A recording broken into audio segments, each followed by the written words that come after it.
आलू की फसल ठीक से नहीं होने के कारण किसानों के सिर पर हाथ पड़ गया है। किसानों ने आलू की फसल नष्ट होने का कारण घटिया रासायनिक उर्वरक बताया है।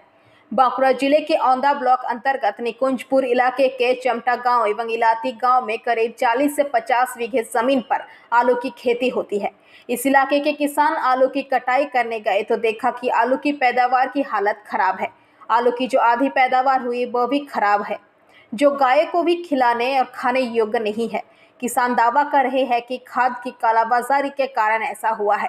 ऐसी स्थिति में किसानों को यह नहीं पता चल रहा है कि वो क्या करेंगे।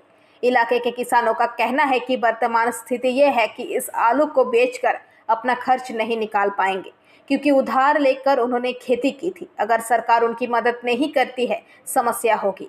किसानों को चिंता है कि वो अपने बच्चों का परवरिश कैसे कर सकेंगे।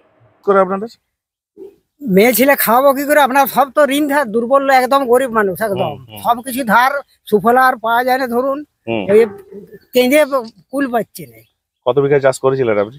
আমার তো জমি কম, বিঘা দুই, বিঘা আড়াই বিঘা বটে। কিন্তু সেই জমিতে আলুর কি ফলন হয়েছে এবারে? আলু হয় না তো, এইরকম অবস্থা। তো কতটা হয় এমনি ভালো আলু হলে? ভালো আলু হলে আপনার 200-র মতো হয়। আর এমনি এবারে একেবারেই হয়ে গেছে। তাহলে সে কি হবে একেবারে? তাহলে এবারে কি হবে এই আলু হয়ে গেছে?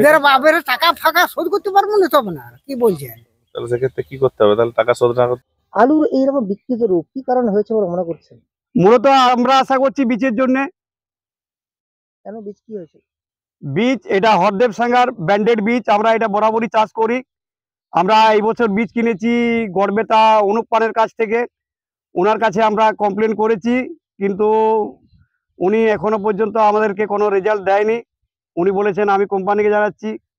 ওনার কাছে কাল আমরা গিয়েছিলাম, কিন্তু উনি আমাদেরকে আশ্বাস দিচ্ছেন যে আমরা করার চেষ্টা করছি, কিন্তু সেটা আমাদের মনে হয়নি যে উনি কিছু। এই আলু এরকম অবস্থা কারণটা কি?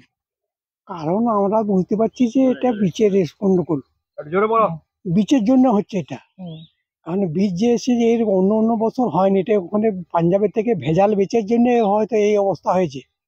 এতে আমরা কি করব? এই যে ফলন যা হয়েছে, কোনো ব্যবসাদার বা ব্যবসায়ী কোনো এই স্টোরে বা ইয়া থেকে রাখতে পারছেন, কিনেনি, কোনো দামেই কিনতে চায়নি। কতটা ক্ষতি হবে আপনাদের?